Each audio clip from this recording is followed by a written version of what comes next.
Hey, Kurt. Hello. Today, I feel like the more that we've been sharing the importance of presence and the more that I've been experimenting with this in my own life, I would like to talk to you about the challenges of it. And basically, I had an instance after we last spoke where I went to the dentist straight after and I was getting something quite invasive done. And they just happened to have Seinfeld playing on the ceiling. And as I was actively ignoring the dentist because I didn't want to tune into that, and I was watching Seinfeld, I was like, hang on a minute, shit, I'm not being present with what's actually happening. And then I sort of had this little wrestle of like, well, I didn't pick up my phone and Google Seinfeld. This is in my present attention.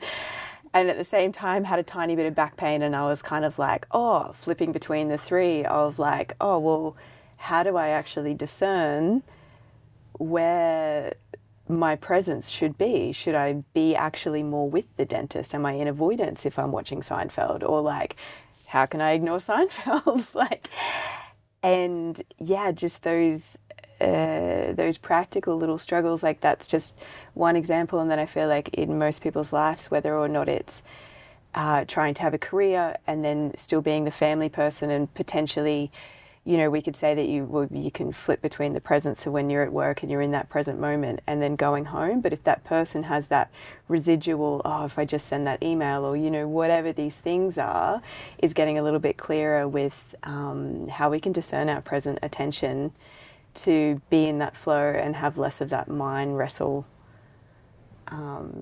in that felt experience of where to go. Good questions. Thank you. And that's helpful. We want to set forth that foundation, like we've spoken to, on the practice of presence, and then help people navigate it, navigate the little pitfalls and the hang-ups. Because if people are not sure how to navigate, how to use such a thing, one's quite likely to set it aside, right? And revert back to old engagement. I think with presence, that faculty of discernment naturally progresses and develops as one becomes quieter. One arrives more fully. That's what we spoke to last time, that real gem of how can I arrive more fully. I think when one starts with that simple practice of just even, you know, setting time aside for sitting meditation, or to go outside and just be with bare feet on the earth in the garden, and is really allocating just, you know, even if it's a few minutes in the morning, a few minutes in the evening, anything is better than something and than nothing, you know. So to establish just some spaciousness to do it, and then we're moving from there, when we're kind of cultivating and creating a space that we're rather undisturbed, you see, not many distractions. You're saying, okay, going out just to sit in my meditation and to become present and to really drop into that state. And then we're wanting to extend it, So we want it more than just that little ritualistic practice. We find that presence in that meditative state of conscious awareness can be extended and universally applied to all engagements of life, right? And this is where it becomes more challenging, but through challenge, we rise to the occasion, right? We have to apply ourselves more fully. When we are then, you know, balancing between engagement of work and family and challenges arising, things not going well, some things going well, everything everywhere, we are having to bring ourselves back, in that lifetime of it, and be like, how can I just really listen to what's being presented to me in this moment? How can I be here without wanting to run away or change anything? How can I be with the discomfort, whether it is the dentist or some emotional pain arising due to circumstance or environment, what's going on? How can I not avoid that, but process it in lifetime? How can I breathe my way through it? How can I stabilize and regulate myself in this? Yeah, to the best of my ability. How can I tend to what needs tending to with as much of my intelligence I can, right? Without being scattered and beside myself, how can I regather in that moment?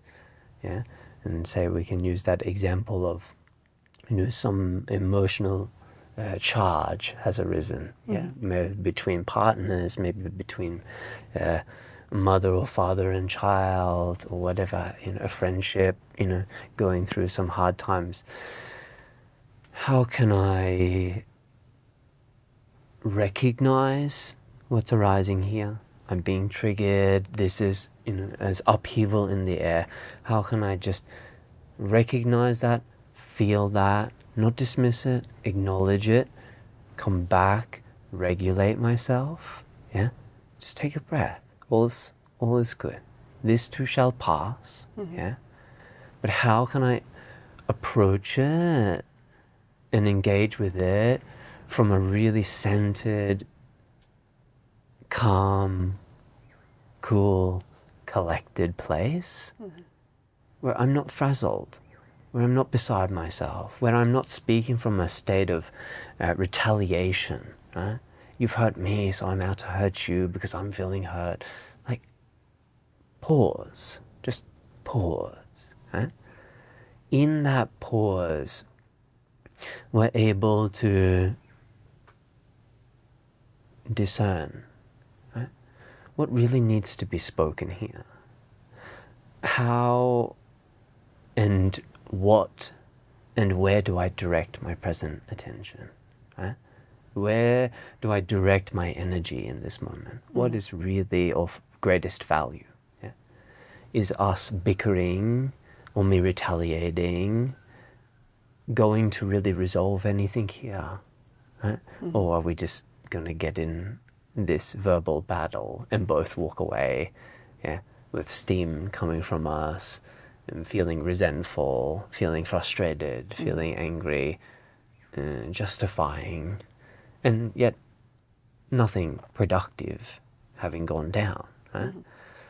We can address those really challenging moments by just pausing, by regathering, by regulating, and just thinking, how can I go about this in a really good way? Right? And this is where that presence comes in. Is I'm here with the raging storm that may be coming. That's okay. Good. Acknowledge that the rage is there. Acknowledge that the sadness is there. Acknowledge whatever is alive in you. Yeah. Or that feeling of, I don't like this. I want to escape. Good. Be with it. Take a pause. Take a breath. Right? And in that pause, in that moment in between, like the space in between words, that discernment faculty will drop in of, this feels right to speak to. Right? This feels like it's coming from a good place that can help resolve whatever conflict is here right now. Right? What is the truth I need to share? Or is my truth, you know what, I really need to sit with what you've shared right now. I appreciate that. I hear you. And to remove oneself from that environment. Right? People don't exercise that precious gift of discernment. Discernment takes conscious awareness. It takes a moment of pause to actually feel into what the moment is requiring, instead of just running off with it, yeah, as a knee-jerk reaction. Yeah? Instead of being so reactive in our lives, how can we respond? Response takes conscious awareness. Reaction doesn't take any conscious awareness. It just happens by itself, because it has happened before. Yeah? your body-mind complex is on autopilot. It doesn't really need to register or discern or feel into in order to respond. It just does. Yeah? And that doing is often what gets us in the pickle. It gets us further entrenched into that state that we are uncomfortable, frazzled within. And then we walk away and we carry that for some time. Yeah? Sometimes we never speak to it. Other times we just dwell with that uncomfortable feeling for days before we then vent or express that to someone else, or project that onto someone, or take things out of context. Yeah. So we want to navigate that tricky spot, with presence, pause, discern, which is feel into it. Don't think my way through it, feel. What is required in this moment? I can feel in my body. Respond, don't react. This is a beneficial way to address what is arising in lifetime, and also you're processing it in lifetime. And as you said last time we sat together, that there's many things you were wagging in life, right? Having a dart behind the shed, yeah? And then we are accumulating emotional debt, yeah? There's just many engagements, many cause and effect going on, and we're like, I deal with that later, deal with that later, deal with that later. Because we were bunking off, and then we finally come back and go, oh man, I've got these 10 things I've got to address. Instead of having been there with them, pausing, regulate, collect, recollect oneself and address them in the lifetime. When one takes that approach, one isn't accumulating all of this debt, and therefore doesn't have homework to do, because who likes doing homework? Yeah. Right? Some people do, strangely, but it's definitely not me. Really not. Hence I never did it. Right? So we're wanting to just be, the saying has been pointed out so many times, right? To be here now is to live here now all the time, not just momentarily. Right? And it may start as momentarily, just as the seeker recognizes there may be some value in this, right? This may bring greater quality to my life, may help me understand, connect, and deepen this relationship with self and other. It may be just a ritual at first, maybe just a meditative practice. Yeah? But in fact, we want to be here now in every here now. Yeah. Right? So we want to extend it into everything and be patient with how we navigate that. Yeah? So there'll be moments we let it slip, moments we're not sure where to place our attention. Yeah? And there's a great free will in that. Yeah? Just as you said with the dentist. Do I pay attention to the screen above me to distract from perhaps this discomfort? Do I listen to the ache in my body? Where does my present attention need to be? Well, all of those things are presently happening. Yeah? We have choice in that moment. Where do you want to direct your attention? Because where attention goes, energy flows. Right? If I am paying attention to the pain in my mouth, yeah, energy is flowing towards that thing. It emphasizes the pain. Right? Same as if I've got a pain in my back, I'm paying attention to that. I may then run off on a train, maybe something wrong with my back, oh my gosh. And it emphasizes it, it inflates the energy that's there. Yeah. But if we can just recognize, discomfort in the mouth, discomfort in the back, this is right here, this is good, I can hear the sounds, I can feel the people, I'm just here. Yeah? It's like my vision then broadens, yeah? and envelops all things but doesn't pay attention to one specific thing.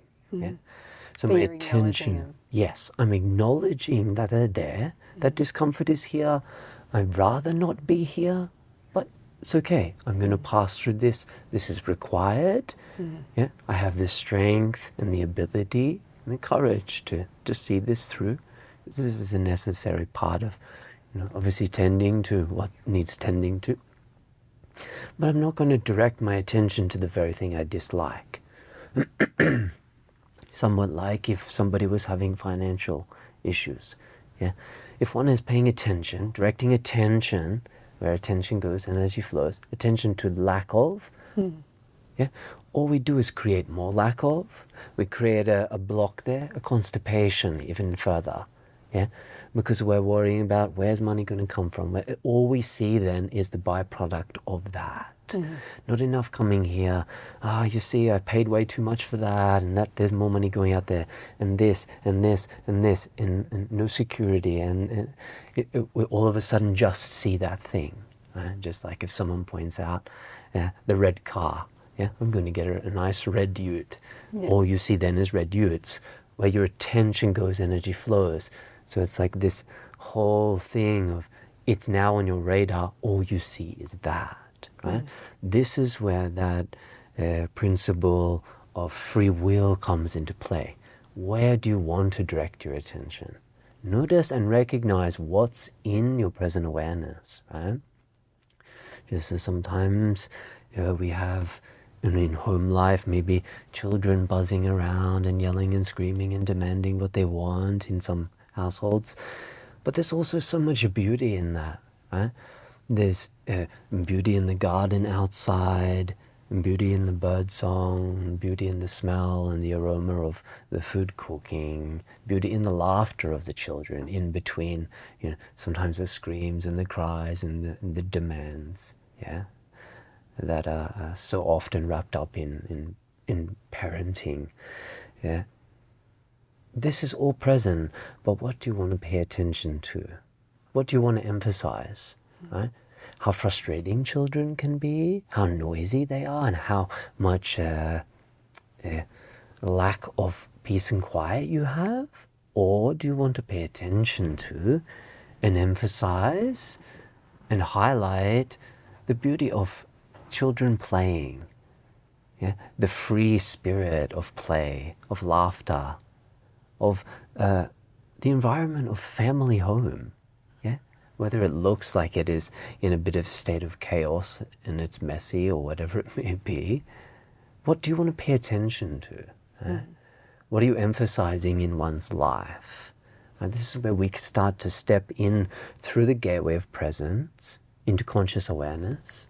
In conscious awareness, we then become more of a participant in the creative process of one's life. And by that I mean what you pay attention to grows, right? Yeah? You're directing your attention, your energy in the present moment to certain things. You then have a certain attitude towards things. You are choosing to emphasize, yeah? And choosing to still acknowledge everything else, not ignore, but you're saying, well, this I feel in my heart. I want to pay attention to this, no, because I'm just going to entangle myself with that, create more of that, and that's not the direction I want to be going in. Right? We want to be conscious, in conscious participation with life, right? Not just sitting here and life is just happening to us. We are powerful beings. This body-mind complex can be used in a tremendously accurate way as a powerful instrument when it is brought back into harmonious balance. Yeah? And we can create with that. Right? So it's time we start to create. But of course, first is those simple stages, preliminary foundational things of creating presence, emphasizing the importance of that presence. And then being with the process of what presence brings one, points of reflection, yeah, points of contemplation. You get to reflect on how you conduct yourself as a human being when you're more present. At first, people are like, why the hell do I want to look at that? Maybe I'm not conducting myself very well. Well, best look at it then, right? So you can, with your willpower, redirect certain things, become more of a person who moves with response, conscious awareness, instead of being reactive. A person who can self-regulate, yeah? Bring themselves back into a harmonious central state and engage with the world instead of engaging from a state of disorder. All of these things are gifted to the individual. When they become present, they can start to look at themselves. And again, I'll emphasize that teaching of neutrality. I have spoken to before and many times before. Neutrality is to have the attitude of non-judgment, non-critical thinking towards self and other.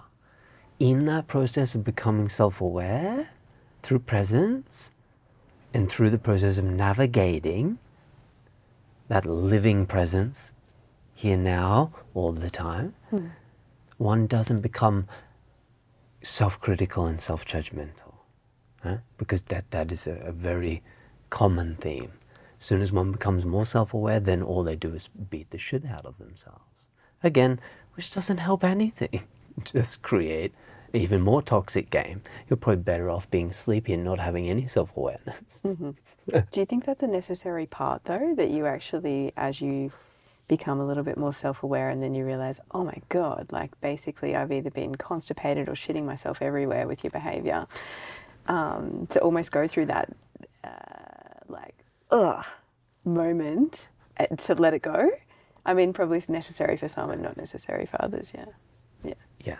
I think it's relational to how one has moved thus far throughout one's life. Some people move more fluently through life. Others have greater challenges that they are faced with. So all is well, just as it is. But if that moment of, my gosh, what have I been doing? I've been very sloppy here, arises, good. Be humbled by that, right? And if the realization of, wow, now I'm becoming more self-aware, I see that I'm in quite good order, right? I have always conducted myself respectfully, with humility and kindness and compassion and understanding and patience and all of these beautiful virtues. Wow, well, that's a beautiful gift. Okay, how can I still refine more, right? So both good. Both good. Both going to bring us to the same space. It doesn't matter. Right? Just acknowledging, okay, an acceptance of that. Good. Yeah. We don't need to get on our high horse and be like, my whole life I've been this loving person, kind and compassionate and understanding. Let's just acknowledge, oh wow, that's how I have been operating. And I can see how I could refine that a little more, because there's some parts I've been a little sleepy around, and maybe a little withdrawn or not as confident in sharing my skills or my creativity. I can move further in there. Okay, good. And through that I find greater purpose and fulfillment and satisfaction as I can create and be a conscious participant in weaving something quite unique into the world. And then with when you said earlier about whether or not you're having that argument and, potentially after you taking that moment and then you realize, hang on, I do need to go sit with this emotional feeling or storm a little bit more. When is it just waiting till you're ripe in order to, like, once you find your own truth in that you re-engage with that situation, whether or not it's to acknowledge or to express that hurt in a more healthy way than in the middle of the storm? Basically, like, when you're out of the present moment, but then there's still something digesting for you. Is it like, ding, that's digested, I can now smooth that over? So I find if there's ever that point say, often that is with spouse, yeah. In most cases, let's speak to that in that way. And if there's that point, you know what, nothing beneficial is coming from this conversation we're having. Yes, we're hearing each other. I need to sit with that point of reflection. What I found, actually, just to backtrack a moment, how to do that in a really healthy way, is instead of speaking at each other, instead of speaking over each other, right? Instead of just like, we're just Yeah, but you did this. banging our heads, right? Yeah. Right? It doesn't get us anywhere. What we can do in that case, when that arises, is give each other space to speak, right? One be a space holder and one be a speaker. And be like, okay, pre-frame it. If we're going to both be heard here, let us properly speak and communicate. I'll just stay in silence and I want to hear you out. Everything you have to say, everything you're feeling right now, whatever you feel to speak to, you speak to, and I won't interrupt, I won't speak over you, I won't deny you that. Yeah. I won't defend, right? I just want to hear you as you see it, as you feel it, because that is your truth, right? And give that person that space. Again, that takes, we have to strengthen that muscle, right? Not a lot of people are used to holding space. They're used to straight away defending as soon as there's something there. That's an accusation or a presumption or whatever it may be. But to hold that, there's maturity in being a space holder. And in going into engagements in this way. This is a healthy way of communicating. You then speak, I hold space, and I'm listening. I'm not rolling my eyes. I'm not being because again, I've seen this happen so many times, right? You're saying something I don't agree with. Instead of using words to tell you I don't agree with you, I'll use my body language to say what you're saying is bullshit, right? Yeah. But it's so disrespectful to the other. It's so dishonoring and dismissing to the other's truth just as it is, right? So I want to hear you and just hear you, right? Regulate myself enough to be like, you know what? Here, I'm a mirror for you to speak into. And when you feel you have come to close with that, you inform me when you are finished. Yes, okay, I've shared what I needed to. Then the other person goes into space holding, and this person has the opportunity to speak to how they are feeling, right?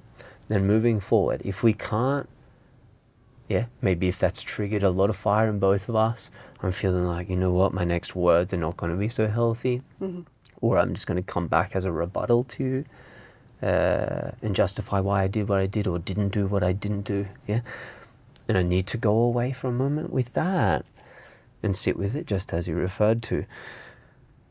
I can sit with that, I can inform the other person, I just need to be with that, right? Let's come back to this, we will come back to this. I just need to be with that and reflect on what you've shared, and I'd like for you to reflect on what I have spoken to, and then let's make time to reconvene, right? When we can just be in a cooler space and speak just more passively together, right? So what's the point of yelling if we're trying to communicate something beautiful and find reconciliation between our indifference of thinking or feeling or perception, right? In most cases, it can be reconciled so easily if we come at it from a really good place. So then if they're in that lifetime moment, okay, I feel like I've processed this, now would be good, again, asking other, can tonight, or if we got some space now to sit, I'd really like to speak to, continue on where we were before. Cool, okay, yeah, I'm ready for a chat, let's sit down, let's have a cup of tea, let's sit outside. Again, create a good environment where we can try not to be disturbed so we can actually try and reconcile this, right? And again, come from that space holder and speaker's sort of framework again. So I can speak to, you know what, I hear what you said, and yeah, wow, I have been really, dragging the ball there, or I haven't been very present with you and the kids, whatever it may be. I acknowledge what you've said, Yeah, and I also try to shed some light and clarity on maybe what I feel you misunderstood or haven't recognized that I have been doing, or as you've been dismissing, yeah? So both, not just my point, but what I've heard you reflect to me, yeah, is really valuable. Because the other person then goes, yeah, cool, I feel like you really heard me, right? This can reconcile so much in such a healthy manner, instead of going into that toxic place where nobody's heard and nothing is done, and then just the resentment and frustration continues to compound, Yeah. going into the future until there's inevitable pressure blow off. Yeah. And then when it's something within just you, so whether or not, as you were saying earlier, with that choice of free will of like, where do I want to take my presence? If you feel fairly clean at the time to be like, okay, right now I want my present attention to be work, finance, family, whatever. And then I'm like picturing like Bart Simpson, like with the saucepan being like, quiet, quiet, quiet. Like you've got something that's literally keeps popping up, whether or not you are aware if it's fear-based, like, enoughness of money or this, that, or the other, even if it's unrelated to the free will of where you're putting your present attention. Is it just like exercising that muscle, as in going back, acknowledging it, taking that time, or like discerning, sometimes if we're ignorant of like, no, this really needs our present attention, Yeah. for whatever reason, and not even if it's a mind thing like a fear or something like that, but if there's something actually calling, like if I was, for instance, out of congruence with myself by using my free will in a direction, and it was like that aspect of my higher self being like, Reanna, mate, what are you doing? Yeah, I guess just discernment around those things of when you're actively trying to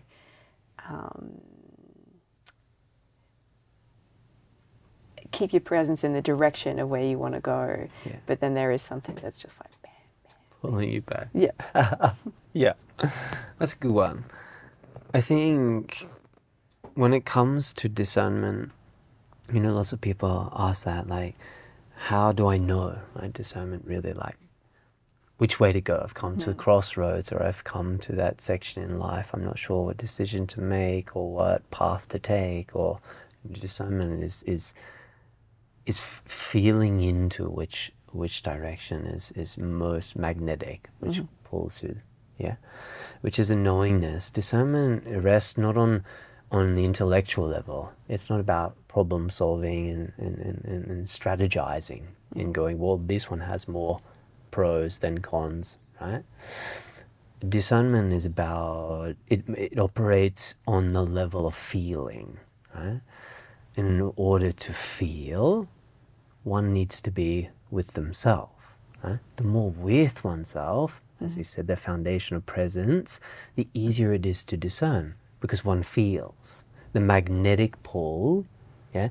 And say that's a banging, and I really want to go there, right? So the mind is saying, okay, I want to pursue this, I want to get whatever that is. Right? Can you confuse that as a felt experience, or you think that? Can be, yes, right? This is where I think just laying down a simple understanding around discernment can be helpful, right? Because sometimes it's our mind that's like, I want that thing, I want that status, I want that job, I want that, whatever it may be, right? And there's something banging here, attention, but I want to be over there, I'm paying attention to that, yeah? But if we actually pause again, like we said at the beginning, stop, pause, breathe, be here, it will become obviously clear, yeah? Well, here, there's actually a thorn in my side that needs to be removed in order for me to get there. I do need to pay attention to the clanging of that pan, because it's not here to show me that I lack in value or skill or whatever. It wants me to really lean in with curiosity to figure out, like, what is this? Why is this The wisdom here? of the thorn. Yes, right? And in addressing that, we feel like it's a sidestep. right? I'm not heading towards the thing I want. This is a diverting, right? But it's not. Sometimes the river needs to go way out to find something out here in order to move in that direction, right? We can't force things. We need to move with what is presently being called in, right? And knowing what that is rests in that field of feeling. Discernment is a felt experience. How can we amplify feeling, right? So this is going to be the building of those energetics. We've explored currently the energetics of expansion of awareness and consciousness through the fields of presence, meditation, silence, so on and so forth. The field, the domain of energetics, discernment belongs to energetics. It's a feeling. So the development of the energetic body, first requires the individual to process unprocessed feeling, conflicting emotions. That homework. Yes, which is greatly avoided by humanity. Right? We'd rather swallow that down than feel it. But through the swallowing it down, let's say it numbs this instrument. It numbs the energetics. It throws a distortion in the energetic field, so it's not smooth. Just like a body of water that has lots of wind blowing upon it, one is not able to see reflection very clearly because there's a distortion. Right? We can't see the trees of the environment, or even the person looking into that body of water can't see themselves very clearly. But if that distortion is gone, if we're attending to those emotional conflicts, if we're allowing ourselves to feel, to express, to be heard, we're moving through the cleansing and the calming of this. If we're applying ourselves in regulating emotion, in expressing emotion, in understanding emotion, in learning how to articulate emotion, how I'm feeling in conversation, in confrontation, in relation, in all of these arenas, right? There's work to be done. All of this cultivates calmer water, clearer reflection. What that clear reflection is clear energetics. When energetics are clear, there's a higher degree of sensitivity. When there's a high degree of sensitivity, I don't need to think about which way to go. I just know. Right? When I come to the crossroads, I don't need to and which way is best. I feel the pull of that way. When I feel into it, should I go this way? Yes. Right? There's no question about it. Right? And that may not be the most promising on paper, right? But there's something in it. I'm not sure, but something calls me this way. I just know. It's that hunch, that gut feeling. That's always present in a human being's experience, but it is often, more than often, covered up by that distortion.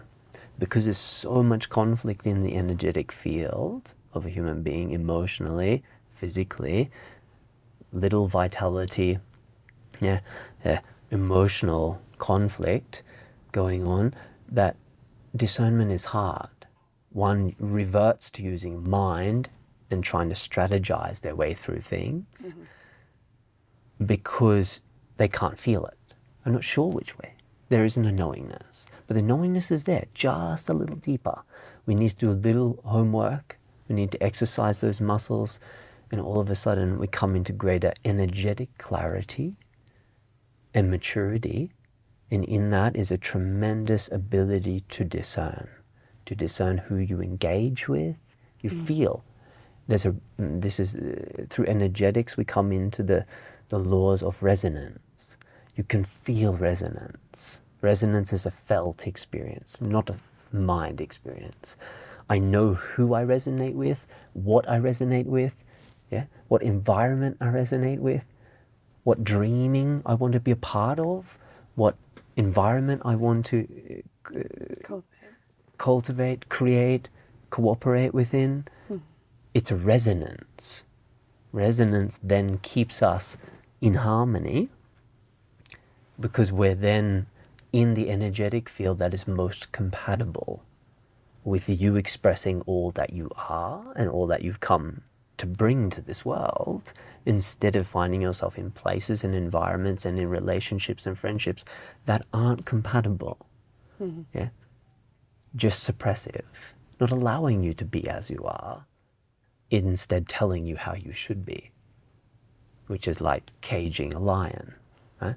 Kills the spirit of the being, where life should be a place to fan the fire of the spirit and to see what the spirit brings, not to suppress the spirit and suck all of the color and life and richness out of it. We should be instead, how can I support this and then be in awe of whatever it does? That I'm not sure what it will do, but that's the mystery of life, to see what the spirit is here to express, the life force in you that wants to come through, that wants to play, to create, to dance, to sing, to weave magic in this world, intelligence and beauty and grace and magnificence. We don't know what that's going to look like until it's right before us, right? But what we can do is set the stage for it, right? Clear everything out so it can come out and play. But there's a little bit of pre-work that needs to be done there. But I know I expanded greatly upon that. But discernment rests on clear energetics. Yeah, the foundation of energetics, which is strengthened via those means. Yeah, and many others, which I'm sure you can speak to as well.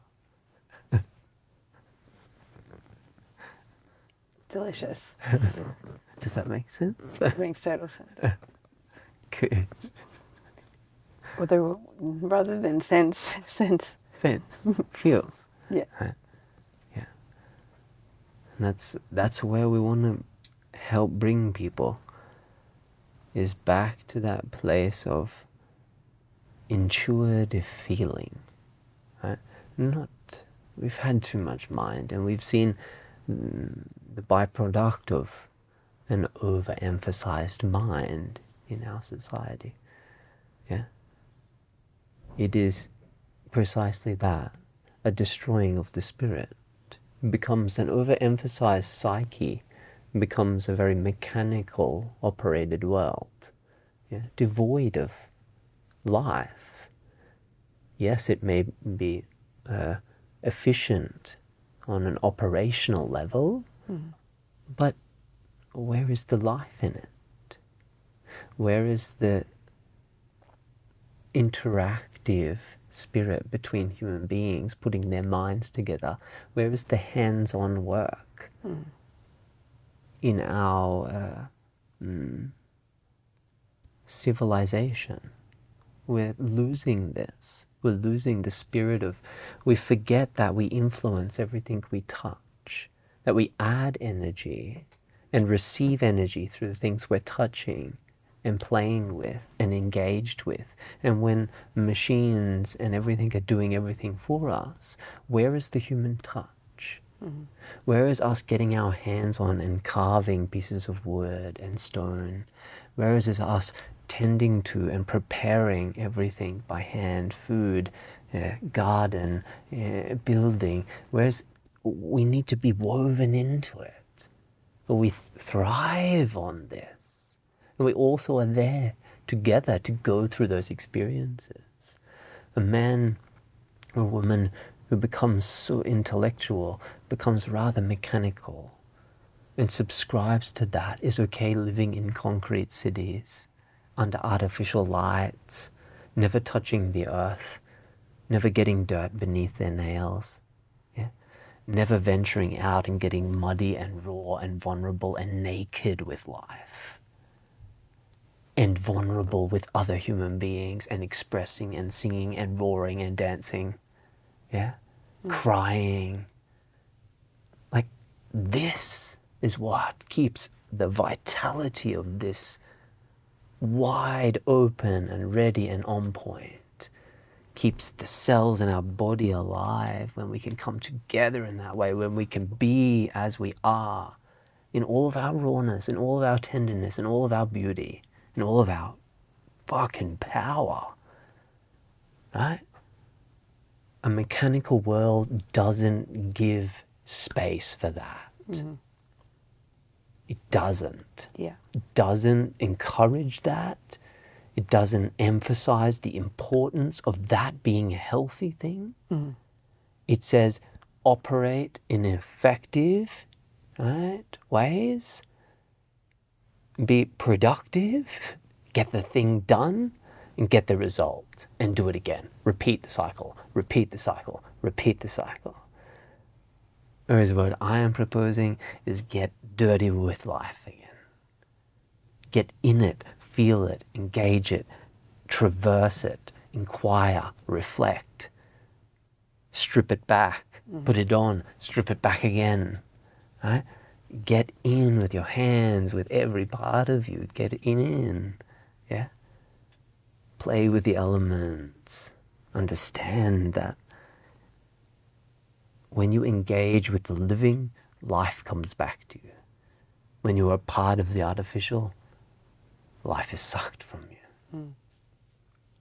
It's interesting too when you spoke about the intelligence of the heart and like how intelligent it is, and it made me reflect of how much myself included doesn't embrace that and tends to, you know, can obviously go to that mechanical because it's such the modus operandum, and almost disregard the heart. And how much, I don't know if it was just my experience growing up, but the intelligence of the heart was quite often put down. If you saw someone leading from their heart, it was like, oh, they're flaky, or they're this, or they're that, or whatever, and just not encouraged. And then I've been playing with myself of almost having like little battles with myself, but in a fun way, of when I feel my head trying to go, and then I'm like, oh no, what's the felt experience? And trust the intelligence of the heart, because it's far greater than the intelligence of the mind.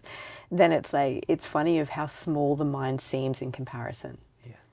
When you're in that direct contrast, and it's like, oh wow. And it's actually like going to the heart side, it's like, and going to the head side, it's just like a dry sayo, like there's not even any butter on it, even though it might be efficient. True that. Yeah. True that. The heart is adds the dimension of greater color, greater sensation, a greater relational engagement with things. It has a hypersensitive field of feeling, right? And that's what bonds us to life, is feeling life.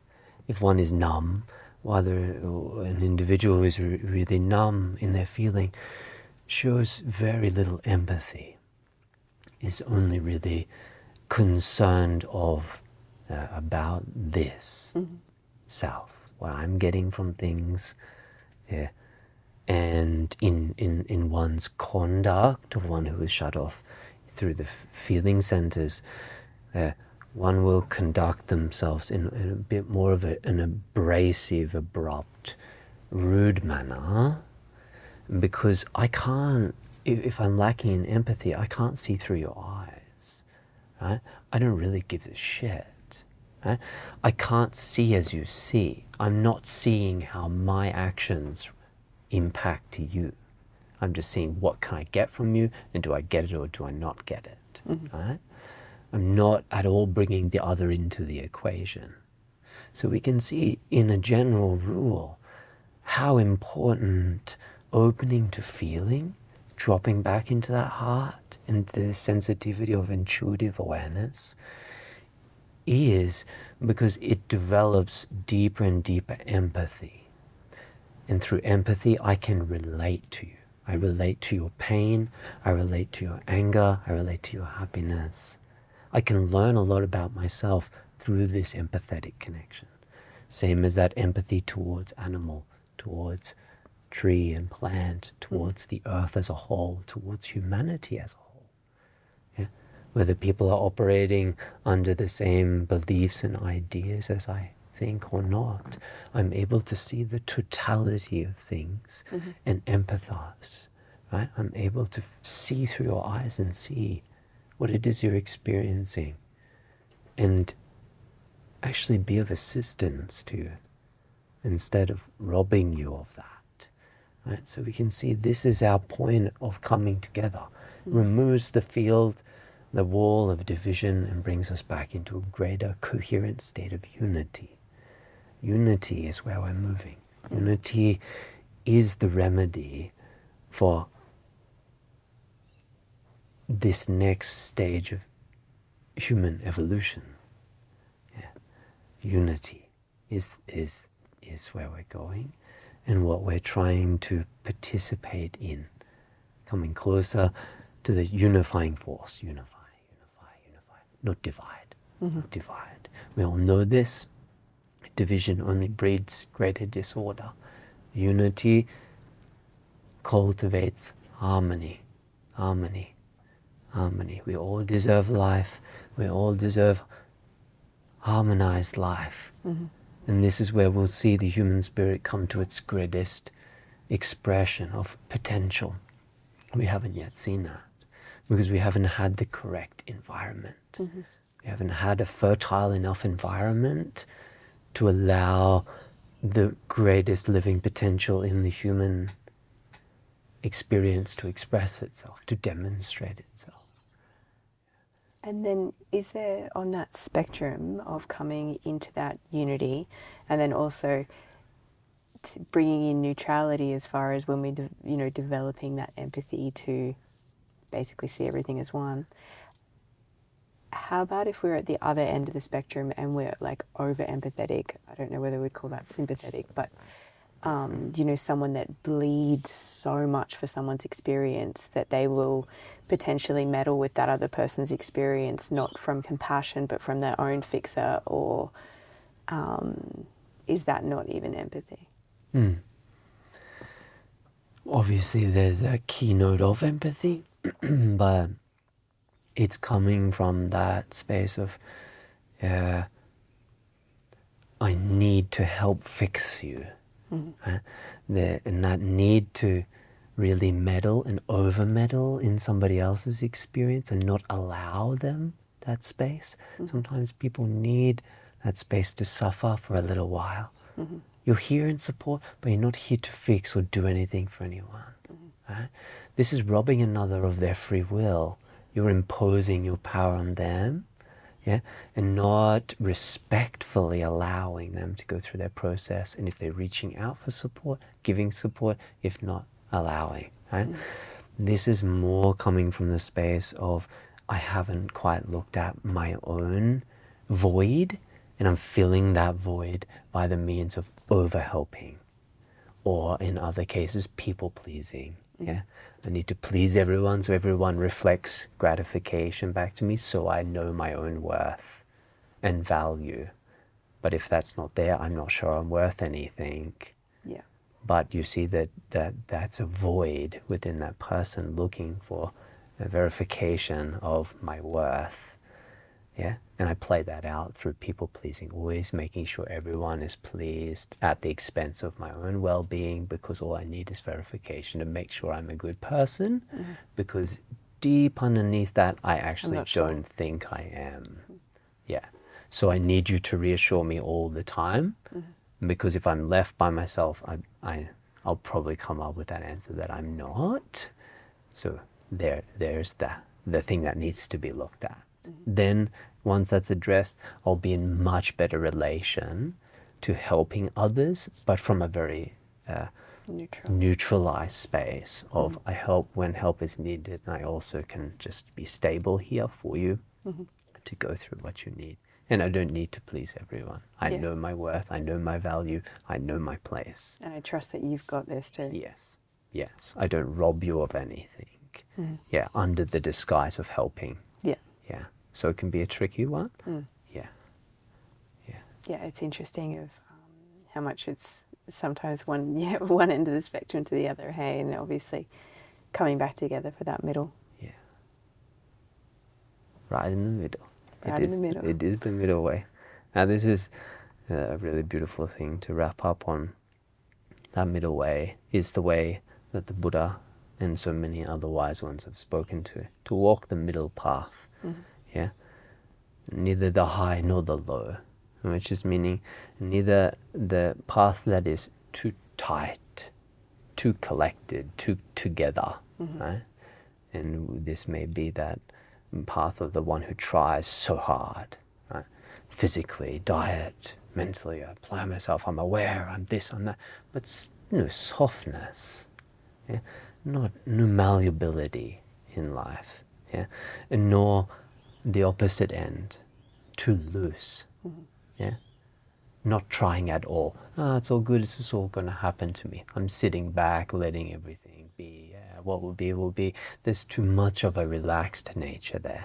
Yeah? No energy put in, just this whole, there's a bit of a sloppiness there.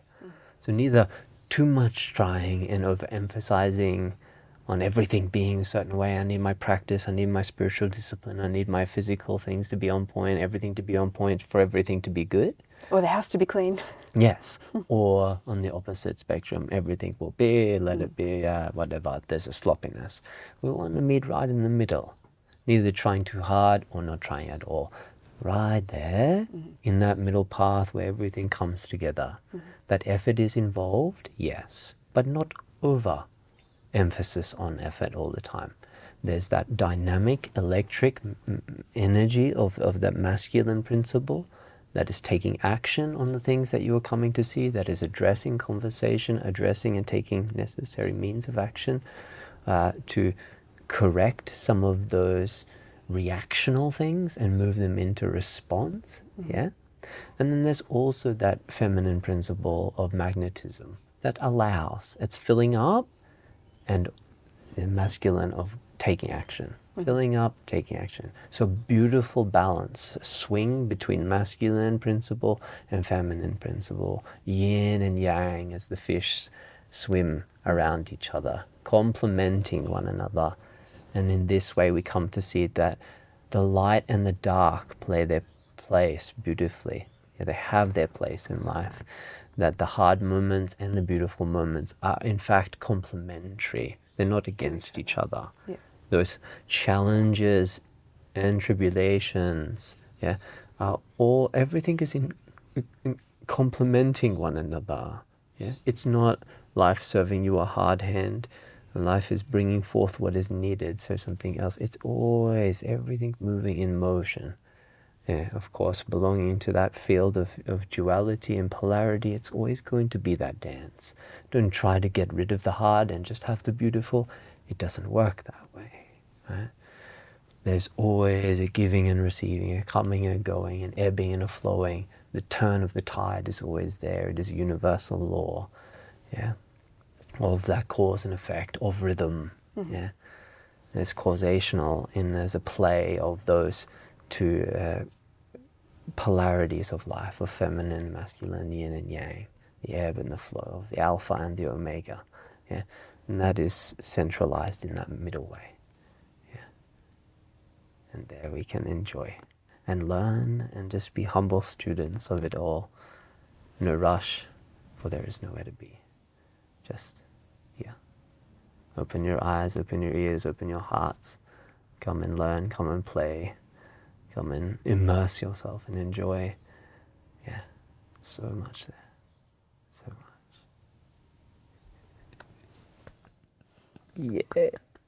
Yeah. Very good. Pretty good. Very good.